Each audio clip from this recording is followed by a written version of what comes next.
Good afternoon. My name is Joelle Piercy. My pronouns are she, her. I am the Director of Outreach and Prevention at Safe+Sound Somerset, the county's domestic violence and sexual assault response services organization. Welcome to today's episode of Live at Lunch, where we're going to be learning about safety and services following a sexual assault. I am here today with Melissa Inzateri, who is Somerset County's Forensic Nurse SART Coordinator. So welcome so much, Melissa. Thanks for being here. Thank you. Thanks for having me. Yeah, we're excited to hear more about how you work to support survivors of sexual assault. So we want to talk today about the Sexual Assault Response Team. That's where we're going to refer to it mostly as SART, I believe, afterwards, S-A-R-T. Okay. So can you tell me a little bit about what is SART? What is the Sexual Assault Response Team? The Sexual Assault Response Team is a group of 3 disciplines, 3 different individuals, 3 different departments who can respond to a victim who may have been a sexual assault victim. So we can have a forensic nurse attend to a victim, we can have law enforcement involved, and we can have a confidential sexual assault advocate involved. When somebody calls to activate SART, they can have one of the disciplines, they can have all 3 of the disciplines. It's really the victim's choice on who responds to the hospital to help them. Got it. And so it sounds like they can really choose which pieces of the SART team they interact with, really. Yeah, they not only get to choose at that point, but in the future they have an opportunity to change their mind. So if they are activating SART and at the time that they activate, they're not sure if they want law enforcement involved, a script is read to them, notifying them on what the 3 people, the 3 disciplines are that can respond. But they can say, no, I don't want law enforcement right now. And they have an opportunity to change their mind, either when we begin the exam or sometime in the future. But at least we're in the process of collecting the evidence and getting the things that we need in case they do change their mind. We recognize that the person's going through a lot at that point, and sometimes it's overwhelming to think to have all 3 disciplines involved. Mm-hmm. So who is SART for? Who can access these services? SART is for victims 13 years and older. A person who has been involved in a sexual assault can call the hospital. They can call law enforcement or show up to the hospital or law enforcement, or they can call a hotline through Safe+Sound. And they're all going to be read the same exact script, the same exact information. Some of it identifies, are you injured? Are you in danger? Are you over the age of 13? Because those are the qualifications over the age of 13, to have the whole response team available to you. And then if the incident occurred in the last 5 days. So just to clarify, when a sexual assault does occur, the person has 5 days to report for us to collect evidence. That's biological evidence that's on their body, on their clothes. If it's outside that 5-day window, they can still report the sexual assault. They can still have law enforcement and the advocate involved. But as far as the forensic side goes, where we would collect DNA and things from their body, we're sort of outside that window. Mm-hmm. Yeah, I think that's a really good clarification. I also want to just reiterate what you said is you can call us at Safe+Sound Somerset. You can call us at any time after, sexual assault, or even if you just have questions, right? But I think your specific part you're saying just has that time frame. Correct. Yep, that's the only part that has the time frame. Mm-hmm. So what happens once, let's say a survivor calls our hotline, they are read the script, they do want to access those services. Maybe they do want to go into the hospital. What are those next steps like when they say, okay, I want to go to the hospital to get this evidence collected? Okay. Well, hopefully, if they get to the hospital themselves, that's great. If not, we can help with transportation. We can call law enforcement if they want to help with transportation. Our response time is within an hour. So the victim gets to the hospital, they're going to go through triage. Now, triage isn't going to ask any sort of intimate, personal details about the incident. They're going to know that a sexual assault occurred, and they're going to take vital signs and do their basics. They're going to take them to a particular room that has our equipment in it, and just help them wait until we get there, till the nurse responds. Sometimes a victim is accompanied by law enforcement, and law enforcement may start to take a statement if that's how the victim wants to proceed. We also have, if the victim has the the opportunity to have the advocate come, we really try to have the advocate speak with the victim first, just to make them comfortable, to let them know that they're in a safe spot, that we're all there to help them. A lot of times advocacy can determine if there's language barriers, and any other supports, are they going to have a safe place to return once this is over? And if we start to identify those things in the beginning, we can start working on them so that when the patient is ready to leave, we have things set up. It sounds like just a really kind of comprehensive support network here.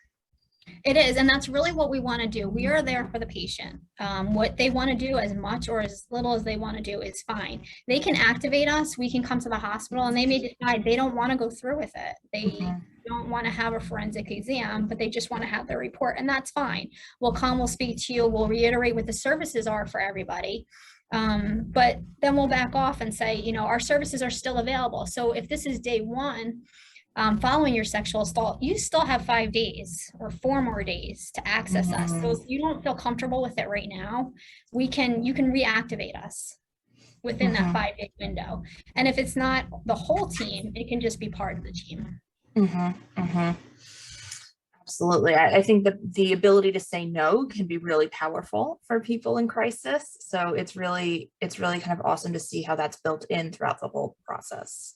It really is. Yes. We want the patient to direct the care. Yeah, absolutely.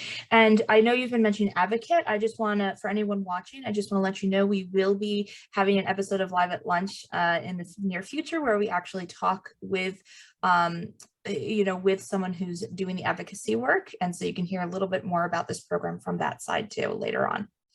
All right. So now after the triage, let's say the survivor decides to move forward. I know some people we've spoken to in the field have a lot of questions about what an exam might look like. What is that process? It can feel a little bit scary. So would you be able to talk us through a little bit of that process, please? Absolutely. We're very fortunate at Somerset Medical Center, Robert Wood, at Somerset, to have a room designated for our exams. Our room is an exam room that has room for a stretcher, also for an OBGYN table. It also has an ante room, sort of a room in the back where we can go and just talk. Sometimes if a person's reporting to law enforcement, we will talk in that room first, and the nurse, the forensic nurse, and law enforcement will try and get the story oral all at once. And that's helpful because it allows the nurse to know where she's going to start with the exam and where she might be obtaining some of her evidence from. So the first thing we start with really is our consent forms. And I just want to make it perfectly clear that if a patient signs consent in the beginning, they have the opportunity during any part of the exam to say, I don't want to do this anymore. So our consents are for a forensic medical report where we sort of write down the incident and what occurred according to what the patient gives us. We determine where we're going to collect our evidence, and then the consents go into allowing us to take photographs or not. We would like to photograph injuries, if that's okay with them, collecting clothes, and collecting specimens. So again, the patient can say, I would like specimens collected and I would like to fill out the report, but I don't want any pictures taken. That's fine. Even if they come in and they say, I want to do all of that, and then we start to take the pictures and they become uncomfortable, we stop at that point. Doesn't mean we have to stop the whole exam if they're comfortable moving on with the exam and letting us, take a look and collect the DNA. But if the photograph part is not what they want to do, then we stop there with the photographs. Absolutely. So it's just like when we talk to teens about consent, true consent needs to be, you need to be able to take it away, right? If you want to. So it's that same principle.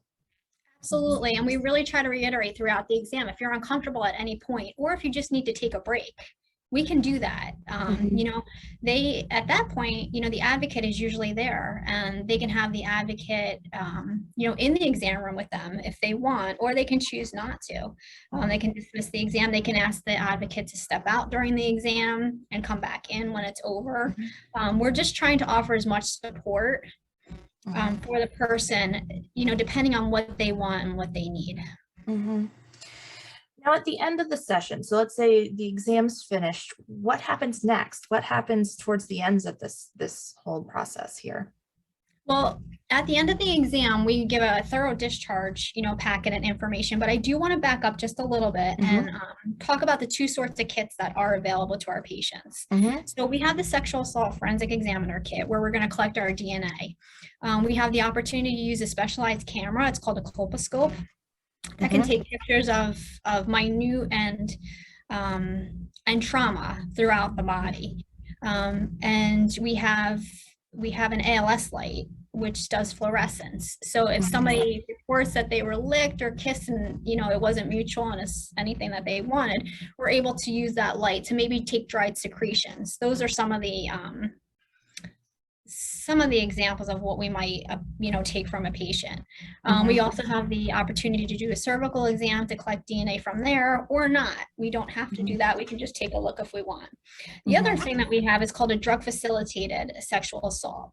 Mhm. So if we have a patient that comes in and they say they remember going to a party last night and they have no recollection from there Mhm. and they don't recall drinking where they would lose their memory, we have the opportunity to do a drug facilitated assault where we'll collect blood and just see if anything may have been put in a drink or altered Mhm. their memories.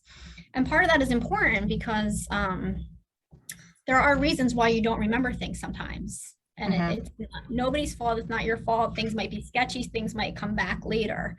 And there might be reasons for that Mhm. outside of just the trauma that you're going through that causes those things anyway.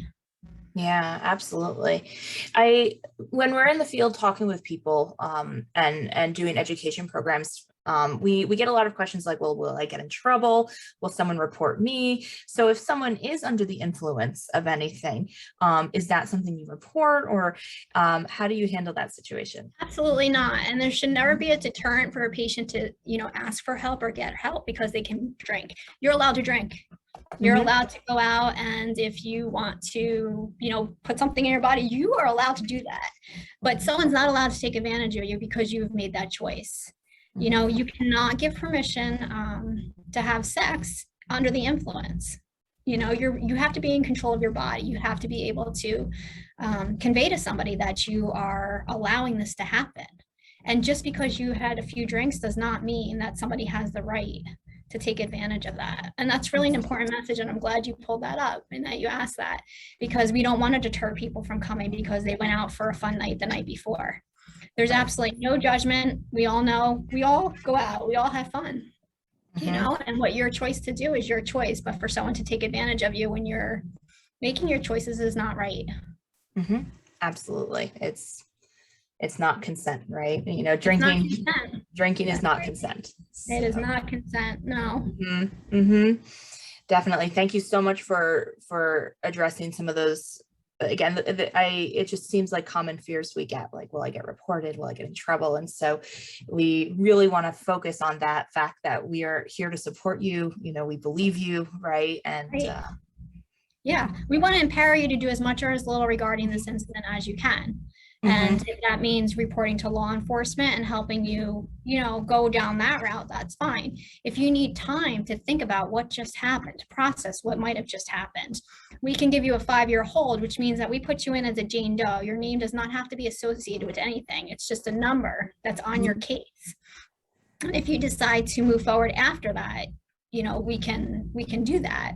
In a case of a Jane Doe, you have 5 years to Mhm. change your mind. Mhm. Yeah, so there's so many choices available to survivor, even after an exam. And so you mentioned earlier a discharge. Can you talk a little bit about what that looks like and what information a survivor is Yep. provided? Part of our discharge is really offering the patient medications they might Mhm. want regarding STDs, STIs. So we have a list of medications that we can talk to the doctor about. And some people, whether a condom was used or not used, whether they knew the assailant, they didn't know the assailant, their choices are based on that. But the Mhm. nurse can have, a very truthful conversation on what her recommendations would be and how you're feeling about getting this medication. We have opportunities to start the medication in the hospital. It's usually pills and maybe an intramuscular injection, or we can send you home with a script from the doctor. And Mhm. in that case, we really try to make sure you're going to be able to obtain the the medication, that you have a way to get the medication, that you have funds to get the medication, and if that's all part of our conversation and figuring out what our next step is going to be for you. Because if you do not have access to get these medications, well, we're going to try our best to make sure that you're covered in the hospital then. If you if you don't have the funds, we're going to make sure that we give you every opportunity or everything that we have with coupons and with discount cards and with different pharmacies that we have relationships with, to make sure that your follow-up care is going to be thorough. One of my favorite pieces that we give out is just a list of the current or the STDs and what happens on your body when they start to show up, so that you can examine yourself and really know what was here before and what's here then. To see if anything's starting to happen. The other thing that we offer is emergency contraception. So as long as we're in that 5-day window, we can offer emergency contraception. And patients can decline any part of it, or they can accept all of it. And we just want to make sure too that they're aware that we have, mental health and behavioral health services following that, because all these are hard choices. And they might need support following that also. Yeah, absolutely. Speaking of support, so I know at Safe and Sound Somerset, we provide specific trauma treatment counseling, ongoing, we have assistance with legal advocacy and kind of support in the court. Can you talk about other support services that are available to survivors after an assault and after the exam? Absolutely. We have victim advocacy here. Victim witness is what they're called, actually. And so with the permission of the patient, we will give their name to victim witness, and they'll reach out to them. And we have a plethora of services through that department regarding, if you're moving forward with like a case with law enforcement, how does that work? What does that look like? What does it look like in the court system? If you might not have a safe place to return to, what can we do to help you identify a safe place? Do you need funds to identify a safe place? Different resources like that. Do you need transportation to and from places for your services? Yeah, absolutely. To really begin to promote the healing process. Yeah. Absolutely. And, is this affecting work? Is it affecting other relationships? We try and make sure that you're very aware of the support services that aren't only available to you, but say you have an intimate partner, and now you need to let them know what happened, and deciding whether to let them know that happened or not, and how are they going to feel about it. So support services, we try to make, all encompassing. Do you have kids? Do you think they're affected? Did they see anything? And we really try to make it so that your future's brighter, that we're not going to just do this sexual assault kit and say, see you later. We're going to help you through the next processes, and we're going to make sure you have the resources that you need. I love that message of hope you have at the end there, right? Thank you. There's a brighter future that, and resources available, and we're here to support you. We are. And I want to make sure too that people understand that we can we have resources that are, available in different languages. So we have language lines that we can use. Our nurses, they sign up for different shifts. So we don't always have a Spanish speaking nurse on, but we'll do our best to make sure that everything is understood and consented. And, you have the discharge information in Spanish or whatever language it is, so that you're comfortable and you really know what your resources are before you're leaving the hospital. And we give you our information. I always leave a business card, my information there. Someone's free to reach out to us, and we'll make sure that you get, the resources that you're looking for. Are there any final messages that you have for someone who might be struggling after a sexual assault? I guess my big message is that, as a SART team, we're looking to empower you. We're looking for you to take power back and take control of your life, and to own what happened and say, I am moving forward. I'm not going to get stuck here. I know that I have these resources. They're available to me, and there's people that are available to me. We want to see you be able to move forward. We want to help you through that process, and we don't want you to do it alone. We want you to know that there's help out there for you and your family. Yeah, thank you so much, Melissa, for the work you do and for being here to talk about this program. I know a lot of people tend to have questions about what supports are available. And I'm really excited to be able to partner with you, right, in our work to support survivors and hopefully end sexual assault in Somerset County. Thank you. Thank you for the opportunity. Yeah, so thank you so much for listening today. If you or someone you know needs help, you can call or text our 24/7 confidential helpline at 866-685-1122. You can also find a whole range of resources and information online at our website, www.safe-sound.org. Thank you so much for listening today, and thank you so much again, Melissa, for joining us. Thank you. Take care, Joelle. Take care.